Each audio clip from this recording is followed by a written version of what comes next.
Born desul on a Patros, Darth Bane was a powerful Lord of the Sith who served in Lord Khan's Brotherhood of Darkness during the twilight of the New Sith Wars, roughly a millennium before the Battle of Yavin. Quite possibly the most influential Sith Lord of all time, Darth Bane viewed the philosophy of complete equality between the members of the Brotherhood of Darkness as a betrayal of the nature of the Sith Order and the dark side itself, eventually abandoning the Academy on Korriban, along with taking the Darth title for himself. Bane traveled to the long-forgotten unknown world, the seat of power for the Rakatan Infinite Empire that had ruled the galaxy until 25,000 years before the Battle of Yavin. Inside the Temple of the Ancients, Darth Bane discovered the holocron of the legendary Darth Revan, later the redeemed Jedi Master, who had lived and died nearly 3,000 years prior. Taking all the knowledge the holocron had to offer, Bane traveled back to the Brotherhood of Darkness under the guise of repentance, carefully manipulating Lord Khan into using the devastating weapon known as the Thought Bomb, which destroyed the entirety of the Brotherhood of Darkness and a significant portion of Jedi Lord Hoth's Army of Light. As a result of his successful plans, Darth Bane would be left the galaxy's sole surviving Sith Lord. However, as Bane was traversing the Thought Bomb's radius, he would come across a young girl who had a strong connection to the Force and an affinity for the dark side. Dubbing her Darth Zana, Bane took her as his apprentice and would spend the next 2 decades training her to take up the mantle of Dark Lord of the Sith, and perpetuate his newly formed rule of 2. 2 there should be, no more, no less. One to embody the power, the other to crave it. Darth Bane's rule would end with his death at the hands of Zana after a fierce duel on the world of Umbria. Taking the Iktachi Darth Cognis as her apprentice, Zana set about fulfilling her former master's imperative, the destruction of the Republic and the Jedi along with the perpetuation of the Sith Order via the rule of 2. Born 72 years before the Battle of Yavin, Mace Windu was one of the most legendary masters to ever grace the ranks of the Jedi Order. Born on the jungle world of Harun Kal, Windu was taken into the Jedi Order at an extremely young age at the urging of local Jedi anthropologists who wished for the local tribe of Karuni to attempt to reconnect with the Force. Prodigiously talented in the Force, Windu passed the early trials easily, and continued to progress through the ranks of the Order by achieving the title of Jedi Master, and, at the remarkably young age of 28, was appointed to the Jedi Council. Windu served the Jedi Order his entire life, training several Jedi, including Deepa Billaba, Echu Shenjon, and likely Ram Koda. It was Master Windu who led 212 Jedi into combat at the Battle of Geonosis and slew the infamous bounty hunter Jango Fett. He continued to serve the Republic throughout the Clone Wars, often on the front lines of fierce fighting, where he led Republic forces as one of 10 Jedi High Generals. He would distinguish himself across the battlefronts of Dantooine, Ryloth, Null, Baz Pidi, and Harun Kal, amongst many others. In the final days of the war, Windu confronted and cornered Darth Sidious, who was revealed by Anakin Skywalker to be Republic Supreme Chancellor Palpatine. He was ultimately betrayed by Skywalker, and subsequently killed by Sidious, falling to his death from the window of Sidious's office. Hello YouTube, this is the Phoenix Exalt bringing you the next installment of my Versus series. For this analysis, I will be using Darth Bane during the time frame of Dynasty of Evil, and Mace Windu from the time frame of Revenge of the Sith. I will be pulling from Legends continuity along with any canon materials that do not directly interfere with previously made Legends materials. Due to the fact that the Disney Story Group is going in a direction that is neither original nor creative, I will not be using canon as the main point of Star Wars media for my videos. As for the 2008 show Star Wars The Clone Wars, I will be using the episodes, arcs, and tie-in materials for Windu that do not contradict or diminish his feats elsewhere in the Star Wars lore. As always, I own none of the characters, art, music, or other media depicted in this video, and all rights to them go to their respective companies. With that out of the way, I present to you Darth Bane vs. Mace Windu. If these two legendary combatants met on the battlefield, who would be the victor?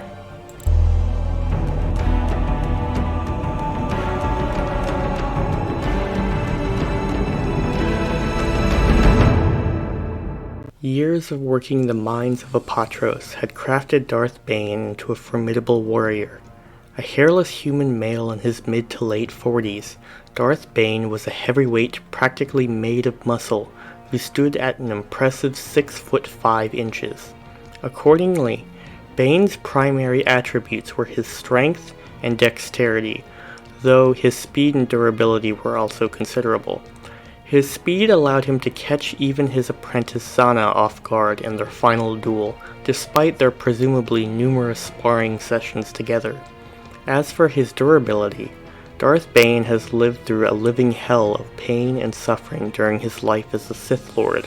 He was emotionally and physically abused by his father, repeatedly thrashed in the dueling ring on Korriban, dealt with an Orbalisk infestation for roughly a decade, and was the victim of his own lightning storm on Tython. While Darth Bane never reached the point of becoming a walking corpse such as Palpatine or Vitiate, his deep immersion in the dark side of the Force would cause his physical capabilities to sharply decline by Dynasty of Evil, to the point that Bane was paranoid that he would soon no longer pose a threat to Darth Zana and their inevitable confrontation. This degradation consisted of the common deathly pale skin and golden Sith eyes common to all powerful Sith Lords, but unique to Bane was an involuntary tremor in his left hand that he could only control by clenching his fists so tight he would draw blood. Despite this, during their duel on Umbria, after being both literally and figuratively disarmed by his apprentice, Bane was still able to remain strong enough in body and mind to subdue Zana and to initiate the ritual of essence transfer. All in all, Darth Bane was an aging combatant that was rapidly approaching some of his fellow Sith Lords in their dependency on physical augmentation to function effectively on the battlefield. However, that time had not quite arrived, and Darth Bane was still a devastating physical force to deal with. Mace Windu was a 53-year-old Kurunai male who stood at 6'3" with a strong athletic build. The Kurunai species was an offshoot of the human race, sharing the exact same genetic makeup as humans, possessing highly evolved brains, advanced hardiness, and an adaptability to sudden changes in environment, with a notable distinction that every single member of the Kurunai species was force sensitive, to at least some extent. Mace was an incredibly tough fighter. During his mission to Harun Kal, he would survive the jungle onslaught of both wildlife and enemy combatants, before being pummeled repeatedly by Kar Vaster and his war dogs.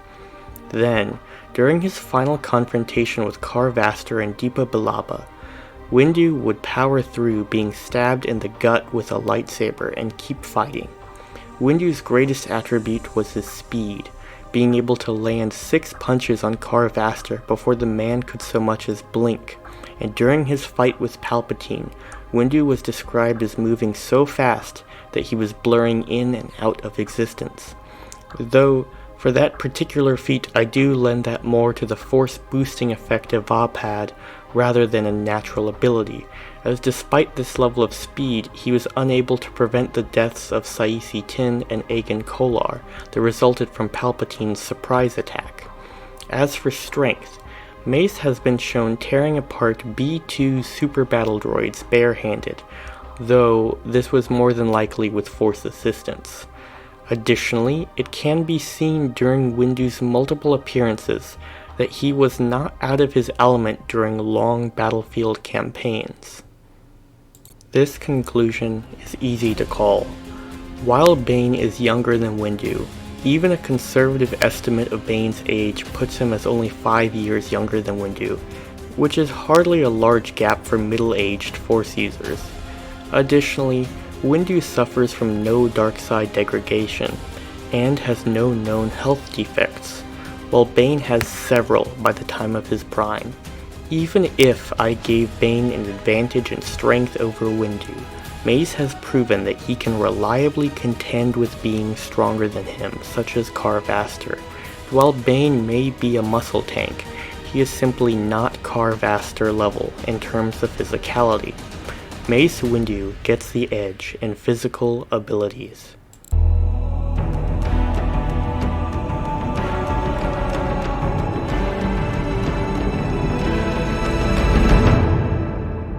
Despite common belief, one does not need to be an experienced combatant in order to be a great combatant, and Darth Bane is living proof of this maxim, as we can count the number of serious duels he has participated in as a Sith Lord on the fingers of one hand, with only 3 of which being composed of serious threats. These duels are his duel against Blade Master Kasim, the group engagement on Tython, and his final confrontation with Zana. However, despite this lack of experience, he maintained a highly advanced skill set, though constantly training and studying, standing as one of, if not the, most proficient lightsaber masters of his era by Dynasty of Evil. Despite the fact that his victory against Kasim was achieved through the Force, he still acquitted himself very well considering his disadvantages. During their duel, Bane was still young and relatively inexperienced in the ways of the dark side as compared to his prime. Likewise, Bane had never before faced an opponent as talented as Kasim, and both had an incredibly detailed understanding of each other's styles due to their secret training sessions on Korriban. Despite this, Bane still managed to force Kasim to reveal his trump card and begin using twin blades instead of the saber staff. Despite having received no training in the mechanics of or how to defend against Jarkai dual blade fencing, Bane was still able to defend himself long enough to give himself room to utilize his force abilities. Moving to the group engagement on Tython, where Bane held off a battle meditation amped Jedi Lord Valentine Farfalla, Weapons Master Rasta Lasu, and Jedi Knight Johan Othone, I will explain an opinion I have formed concerning that particular feat. Due to the nature of the Orbalisk armor being completely impenetrable from all forms of attack except for electricity, Bane was free to take a stance that was pure offense, without any regard for his own safety. The novel Rule of Two even notes that Bane would have been killed several times over had the armor not been protecting him. Despite this seemingly unbeatable advantage, it would be Darth Zana, and not Bane, who racked up the highest body count that day. Due to these factors, I believe it is safe to assume that almost any Sith Lord substituted for Bane could achieve the same feat so long as they had an Orbalisk armor shell as well. Therefore, based on this analysis, I shall not be utilizing Bane's engagement on Tython as any part of a conclusion, despite how impressive it may be. While many Sith of Bane's Rule of Two would dedicate themselves to a particular style of combat, this would not be the case with Darth Bane. Bane would direct his focus to 3 main complementary styles to cover all of his bases. These would be Form 3 Sarisu, Form 5 Djemso, and Form 7 Juyo. These 3 styles are all closely associated with the styles of Emperor Vitiate's empire. Bane's application of Form 3 was simple yet effective, using nimble footwork and close blocks to defend against blaster bolts and saber offensives. Bane's most impressive display of his skills with Sarisu was when he chose to defend himself against a rainstorm as a method of practice. He would walk away without a drop of water on him. The gem so would make up the backbone of Bane's offensive capabilities. Its focus on strength and power allowed him to use his size and strength to his advantage. Meticulous, yet devastating, Darth Bane would employ his skills with a single-minded ferocity, which was notable even for the Sith. He would hold nothing back against his adversaries, using power blows to utterly overwhelm his adversaries, relying on his strength and endurance to use power to utterly destroy his opponents. Form 7 was utilized by Bane as a reserve rather than a true fighting mode. This was best shown by Bane during his final duel with Zana, where he opened with Form 5 to gauge her defensive capabilities and then rapidly shifted over to Juyo to catch her off guard. Zana would describe his usage of Form 7 as faster than she could have imagined, and completely unpredictably seemingly randomized. Ultimately, what lets Bane down as a duelist is his lack of experience, though. He will on occasion make poor decisions for his situation, and he is simply not trained to expect the unorthodox tactics and maneuvers, as was clearly shown against Kassim. And while it would be foolish to assume that he did not rectify his inexperience with dual sabers, how many other forms of attack has Bane yet to be exposed to that he does not have an answer for? Due to this, I put Darth Bane's saber skills as roughly on par with that of Count Dooku, at around tier 1.5, having taken his chosen forms to the absolute nth degree, though being held back by one factor or another from being a true tier 1. Trained as a Jedi Guardian, Windu was considered to be one of the best swordsmen in the history of the Jedi Order, mastering all 7 classical forms of lightsaber combat, and would even create his own lightsaber form that was a branch of Form 7, Juyo. This style would be named Vapad, after the creature with the same name that was native to the world of Serapin and its moons. Vapad would be created by Mace along with fellow Jedi Sora Bulk after Windu's elevation to mastery, but before the start of the Clone Wars. The Vapad creature was incredibly deadly, possessing multiple tentacles that would strike so wildly and quickly that they would be a blur to the naked eye. Therefore, it was impossible to tell how many the creature had before its death. Windu would apply the same strategy to the creation of the martial arts aspect of Vapad. A Vapad user's attacks would flow into each other with liquid precision, creating the constant, near-invisible weave of energy which was the ready stance of Vapad. It was also possible to apply Vapad in unarmed combat, with the user's arms becoming too fast to see, as well as in the use of dual lightsabers. While observing the duel between Darth Sidious and Mace Windu, Anakin Skywalker considers Windu's Vapad's bladework to be an oblate sphere of purple fire, which contained dozens of blades attacking from every angle. However, Vapad was described as more than a fighting style. It was a state of mind that led right to the edge of the line between light and dark, requiring the user to enjoy the fight and relish the satisfaction of winning. The practitioner of Vapad would accept the fury of their opponent, transforming themselves into one half of a superconducting loop, with the other half being the power of darkness inherent to the opponent. This superconducting loop allowed a practitioner of Vapad that was sufficiently skilled to compensate for a weaker force power by bolstering their own force powers with that of their opponent. Notably, this does not mean that any practitioner of Vapad can defeat any dark side force user. All the form does is help bridge a gap in force potential. If Quinlan Vos or Deepa Billapa had faced down Palpatine, they would have been destroyed by the Sith Lord. However, Mace was skilled enough with the blade to hold off Palpatine's assault and form the superconducting loop that would allow for Mace's force potential to temporarily increase to equal that of Palpatine's. This loop was also incredibly dangerous to the user in both a physical and mental sense. On the physical side, Vapad required a constant and sizable stream of force use from the user, with a barely contained explosion of force power essential to all variations of Form 7 as another prerequisite for its use. This effect was best described by fellow YouTuber Ready4 when he was discussing what a matchup between Mace and Palpatine without Anakin's interference would have looked like. In his words, the question was not if Mace would win, but rather would he survive the explosion of force energy that would inevitably occur as the force power flowing through the tube became supercharged over time.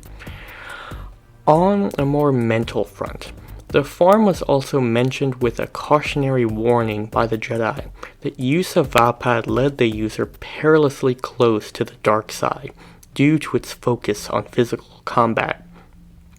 This is due to the fact that creating the superconducting loop required taking in the darkness from the opponents into oneself without letting it touch nor corrupt the soul before sending it back out. This had to be done with both speed and precision, and a mistake would likely result in either a failure of a loop, an explosion of force energy, or falling to the dark side. And for what it's worth, it should be noted that Mace Windu is the only practitioner of the form to never have fallen to the dark side. As for how the loop worked in practice, it was only ever successfully deployed once in combat against the most powerful Sith Lord in galactic history. In order to combat Palpatine, Windu gave himself completely over to Vapad. He allowed it to fully channel his own inner darkness, as well as accepting and using the darkness of Sidious. When fully immersed in his form, Windu's fighting prowess was such that he could allow his body to fight automatically for him, without needing to direct it with his mind. Sidious's own fury was used and redirected by Windu via the use of Vapad, a process which Windu mentally likened to a lightsaber deflecting a blaster bolt back at its source. Other than his fight against Palpatine, Windu has fought and bested the infamous Jedi killer General Grievous, Car Vaster, Deepa Billaba, Sora Bulk, Asajj Ventress. And in terms of implied feats, at the start of the Clone Wars, it was believed that other than Yoda, Windu was the only Jedi capable of beating Count Dooku in a lightsaber duel. And when the two met in combat, Dooku was indeed forced to rely on his Magna Guards in order to escape the confrontation, though there was no decisive victory for Windu. All in all, Mace Windu was as deadly of a combatant as the Jedi could become. This verdict will take some explaining. On the one hand, Bane is nothing short than a master of lightsaber combat, and any combatant will have a hard time overcoming him. However, Windu is perfectly suited to overcoming Sith Lords.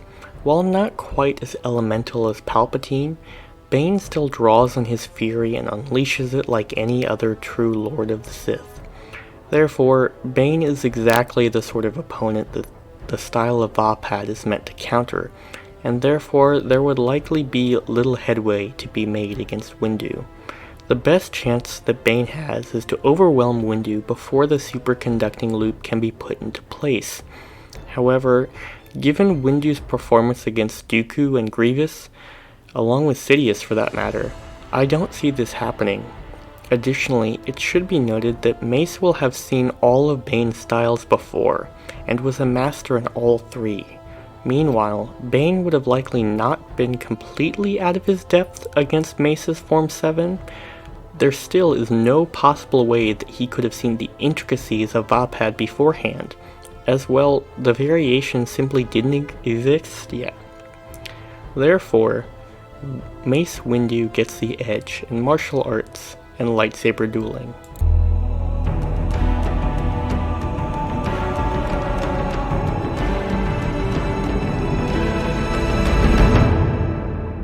Darth Bane was a master of the dark side, whose fascination with ancient Sith lore made him something of an anomaly within the Brotherhood of Darkness. This is not surprising considering Khan and his followers' rejection of the old ways, and by that same notion, Darth Bane's transformation into the prophesied Sith Ari was practically a given. Darth Bane's study and application of the Force was heavily influenced by his tactical sensibilities. which were based around grand-scale manipulation and long-term preparation. Accordingly, he established a basic understanding of all three branches of Sith training, his tutelage under the holocrons of Darth Andedu, Freeden Nad, Belia Darzu, and Darth Revan especially, being the catalysts for his advanced skill set. As he functioned primarily as a swordsman, Bane was especially adept at channeling the Force to physically augment himself to the point that he could perform the superhuman displays of speed, strength, and agility that all Jedi and Sith combatants were known for. This aptitude was pushed further by his usage of Dark Rage, which he had used to reinforce his body especially towards the end of his life. In regards to telekinesis, Darth Bane's applications are simplistic and flexible, but combatively leave a bit to be desired. While Sith Lords such as Darth Vader or Count Dooku were able to produce dramatic results with subtle ease, Bane's powers were blunt and straightforward. He relied almost exclusively on vicious force pushes and grips to blast away or throttle the life from targets. While he has demonstrated advanced skill with lightsaber throws, such demonstrations were rare, and he has never once been depicted using the Force to hurl loose objects at his opponents, despite ample opportunity to do so. This focus on brute strength carried over to grand-scale manipulation. During his duel with Kasim, he released a Force wave strong enough to completely pulverize Kasim and collapse the temple. And while Kasim did manage to survive the wave, he did not survive the avalanche that followed. Bane has also shown to have a talent for ripping through even active Force barriers, and his own barriers strong enough to resist all but the most powerful, even 2 decades before his prime. Though incapable of utilizing the healing arts, he was capable of using the Force to purge toxins and poison from his system, provided he could accurately identify said toxin before it took effect. Darth Bane showed a pronounced affinity for Force lightning after only 1 training session, and it served as one of his primary offensive abilities. In combat, he was able to lash out at lone or multiple targets with enough intensity to kill or incapacitate them almost immediately, and while fully unleashed, he was capable of flash frying anything his bolts came into contact with. On a more technical level, Bane has used lightning as a means of deflecting blaster bolts, likely compensating for an inability to use Tutaminis. During one-sided engagement on Doan, Bane was able to block a strike from Zana's lightsaber with a static barrier. This was an obscure dark side power that allowed the user to channel Force lightning into a protective barrier, and evidently mastered by the late Sith Lord Darth Thanaton. While Darth Bane freely admits to possessing little proficiency with Sith spells, he did research as much about the arcane powers as he could, both to guide Zana in her learning and to guard against her. Despite his lack of aptitude, Bane knew several rituals well within his scope of power. For example, he drew on the strength of the remainder of the Brotherhood of Darkness to unleash a storm of hellfire that devastated the landscape of Ruusan and nearly wiped out Lord Hoth's Army of Light. While performing this ritual, Bane was also utilizing his mastery of the power of Consume Essence, feeding off the negative emotions and power of other Darksiders, though it is implied that Bane can only perform such a feat if the Darksider in question is either of a weak will or willingly submits to him. While plundering Darth Andedu's tomb on Prakiths for his holocron, Darth Bane would draw on the latent energy of the Sith world to initiate a variation of the Force Drain ability known as the Death Field. Unlike the more simplistic versions used by other Sith Lords, contact with Bane's death field would result in the victim withering into a mummified husk and dying instantaneously. Though, it is worth noting that even Bane admitted that to only being capable of using the power with an external force nexus to draw upon. Darth Bane's telepathic abilities were extremely advanced. He has shown affinity with the basic mind trick and the beast trick ability, along with being able to resist the attempts at psychic domination utilized by Lord Khan and Darth Zana's spell of Fear of Madness. Finally, Darth Bane was a master of the Essence Transfer ability. The ability of Essence Transfer allowed for the user to transfer their conscious into a weak-willed being. However, it should be noted that this was a one-time only attempt, as the user's body would be destroyed by the ritual, and should they fail to overcome the victim's will, the user's conscious would be cast off into maddening oblivion. Mace Windu was one of the most powerful Jedi in the Order's history, considered second only to Yoda in terms of developed power for his era. As a trained Jedi Guardian, physical augmentation was his bread and butter, using the ability to achieve incredible feats of strength, speed, reflexes, and agility that any great master of the Force could accomplish. Windu was a master of telekinesis, showcasing his power on multiple occasions. During the Battle of Ryloth, he was capable of force-pushing an AT-TE walker off a cliff and launching humanoids through the air with apparent ease. Mace was incredibly proficient in the application of the Force Wave power, and used it to an incredible degree during the battles of Dantooine and Coruscant, blasting away and instantly destroying hundreds of droids away from him with a single kinetic blast. As for a more precise touch, Windu was telekinetically removed the bolts of a super battle droid during the Battle of Dantooine, allowing the droid to fall to pieces. The Jedi Master also demonstrated an affinity for using darker telekinetic powers, such as the Force Grip and the Force Crush, the latter of which he used to severely injure General Grievous and give him the cough that would persist for the rest of his life. Mace was a capable telepath, employing the Jedi mind trick on several occasions, though it was nothing to write home about. Additionally, Mace had some ability with the healing arts, though this seemed limited to healing others and not himself. Aiding Windu throughout his life was also his Shatterpoint ability, a power he has always had a natural affinity for. It allowed him to see weak points in opponents, events, and everyday life. This power also allowed a Jedi to shatter otherwise unbreakable objects by channeling the Force into the places of the object that bound it together. Windu's Shatterpoint ability was not infallible, however. Against Palpatine, he incorrectly assumed that the Shatterpoint he sensed was in that of his opponent, when in reality it was that of Anakin Skywalker. Additionally, it was one thing to have the knowledge of the Shatterpoint, it was another thing to actually use it. If Windu was granted a Shatterpoint by his adversary, it did not necessarily grant him a victory, as the Shatterpoint could be anything. Against Palpatine, he realized that the Shatterpoint of Palpatine was that he trusted Anakin Skywalker. Such a Shatterpoint is not able to be used in combat normally, and especially not on an even playing field, and in that scenario it was actually used against him. And as such, the usefulness of this ability in single combat depends entirely on the opponent that Mace is faced with. At the end of the day, Mace Windu was a Jedi with a reputation of being one of the most powerful in his era, and unlike some others, this reputation was well earned. This conclusion is difficult to call. On the one hand, it appears that the victory should be awarded to Mace due to his Shatterpoint ability. However, I do not believe that this is the case.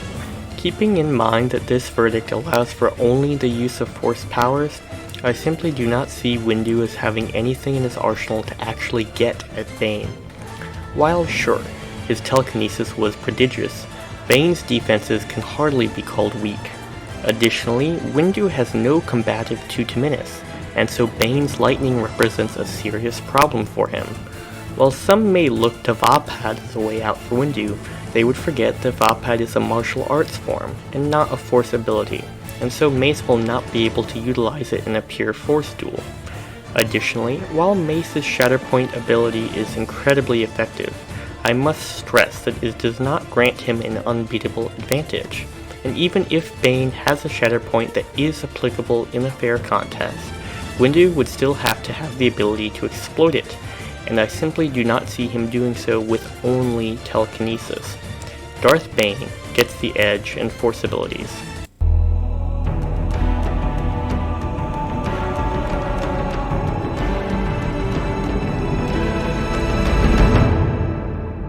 Darth Bane wielded a curved-hilted lightsaber powered by a red synthetic crystal. The lightsaber was gifted to him by Blade Master Kasim after his dominating victory over his rival Sirak in the sparring arena. A curved-hilt lightsaber fits more snugly into the palm, providing more leverage and subtly changing the angle of the blade when striking, potentially confusing or disorienting an opponent. While typically associated with Form 2 Makashi, Kasim believed it would also be a good match for Bane's Form 5. Windu wielded a standard Jedi lightsaber with an amethyst-hued hurricane crystal that provided no special benefits other than familiarity with his own handiwork. He also wore the standard brown Jedi robes, having ditched his protective gauntlets by the end of the war. Due to Bane's lightsaber amping his chosen fighting form, while Windu's provides no benefit, Darth Bane will get the edge in weapons and equipment.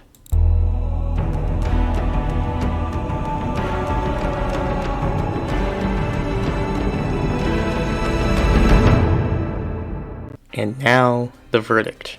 For this fight, let's say it takes place in the Geonosian arena, with multiple loose objects of various sizes for the combatants to use. Additionally, let us assume that for the purpose of this fight, neither combatant recognizes the other, because one or both combatants recognizing each other would cause an uneven playing field. Additionally, neither combatant will have time to prepare for the battle, and the fight will start with both combatants in full view of each other. As a final tally for this matchup, I see the victor winning 8 times out of 10. This will be a description of one majority victory. Let us begin. In the early fight, I see it as Bane's game all the way. Windu's 2 primary advantages are Shatterpoint and Vapad, neither of which are early fight powers. Therefore, Bane will have an advantage if he quickly rushes in and either spams force abilities or goes on an all-out lightsaber offensive. At this stage, both Bane and Windu will be analyzing each other. They will be able to sense the other's relative power level, and as such will be cautious. Ironically, this is one of the few times that Bane's inexperience in actual duels will not be as big of a hindrance as it usually can be. Even counting the duel against Palpatine, Windu has only fought a handful of Darksiders, and only 2 of which were with Sith. Bane has likewise only fought 3 Jedi in a group engagement, and only managed to survive thanks to his Orbalisk armor. Therefore, due to the roughly equal force power levels, it is highly unlikely that the fight would end this early. While I view an early fight victory as unlikely to occur a majority of the time, I will award Bane 2 possible victories for the early fight, due to his skill set having early fight advantages. I highly doubt the duel will end in the mid-fight as well, as at this point Windu will have gotten his superconducting loop up and running, and any advantage Bane may have had in diversity of force abilities is suddenly rendered moot. That being said, the loop grants Windu the ability to equal his opponent, not surpass them, and so after his primary objective of setting up the loop was complete, he would then have to turn to Shatterpoint. And while I do believe that Bane has one applicable to combat, I do not believe it would come into play this early. Bane would likely be ramping up the power, and he would likely also switch styles. If he had been using Gem So, he would switch to Juyo, and if he had been using Juyo, he would switch to Gem So. Windu would not be paused by the shift as he sunk deeper into Vapad, and he would continue searching for his opponent's Shatterpoint. As I do not believe that either combatant could truly get the edge here, neither combatant will be awarded points. The late fight would truly see Windu come into his own against Bane. As the fight became a slugging match of steadily increasing brutality, Bane's Shatterpoint would reveal itself at some point. I believe that it would likely be his deteriorated physical state, but it also could be possible that something more psychological in nature would reveal itself. Once Mace had the key to victory in his grasp, I have no qualms that he would surely devise a way to defeat it. Perhaps he would lure Bane into overcommitting to a strike. Perhaps he would simply wear him down as time went on. No matter the method, Bane would be backed into a corner and cut down, and while Bane may attempt the ritual of essence transfer, it would end in failure in the face of Windu's stalwart mental defenses. And thus, I declare Jedi Master Mace Windu the victor. Inspiration for this matchup came from a viewer like you, though in this case they did not want a shout out. That being said, for anyone that does suggest a matchup that is featured here will be credited unless I am told otherwise. As for the explanation, Bane is no slouch, and Windu would certainly have to work for his victory. However, Bane is at an extreme disadvantage in this fight, and Windu is perfectly oriented to deal with Darksiders that give into their rage to fuel their powers, with Vapad protecting Mace from Bane's rage, while using it against him, and Shatterpoint granting Windu the key to victory. This, coupled with Bane's deteriorated physical state, would result in a victory for Windu being a foregone conclusion. Bane would be whittled down by the Jedi Master before being cut down. With that out of the way, I would like to give a quick apology for how late this video has come out. This video was scheduled for 2 weeks ago, and I had it all ready to go by that time. Unfortunately, before I uploaded the video, my computer had a little bit of a meltdown, and while the computer was salvaged, the files containing the video were not. While I do take the precaution of backing up all my scripts online, I have never done so with videos, as they are uploaded within a day or two of completion before being made public the following Friday. This meant that I had to re-record and edit the entire video, along with reacquiring all the images and music for the video.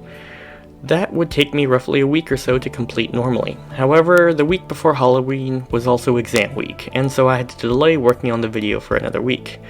This leads us to today, where episode 2 has come out much later than I wanted it to, but it has arrived at least, and I plan on taking additional care with episodes moving forward to try and prevent a similar catastrophe from befalling me, as besides the time delay, it is somewhat difficult doing the project all over again. With the explanation over, I would like to announce that the episode 3 will hopefully come out much sooner than this one. I do ask that you keep in mind that this is all my opinion, and feel free to leave comments, criticisms, or suggestions for future matchups in the comments down below.